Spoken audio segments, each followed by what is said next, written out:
فاسألوا أهل الذكر إن كنتم لا تعلمون.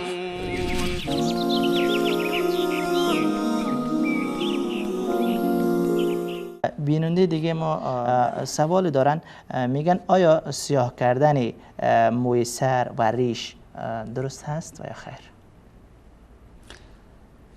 بنابر حدیثی که در صحیح مسلم از پیامبر اکرم صلی الله علیه و سلم نقل شده و مسند امام احمد رحمه الله در مسند و دیگر ائمه نقل کردن، پیامبر اکرم صلی الله علیه و سلم می‌فرماید که شما سفیدی موی خدا و ریشی سفید و موی سفید خود را با حنا تغییر بوده. بله.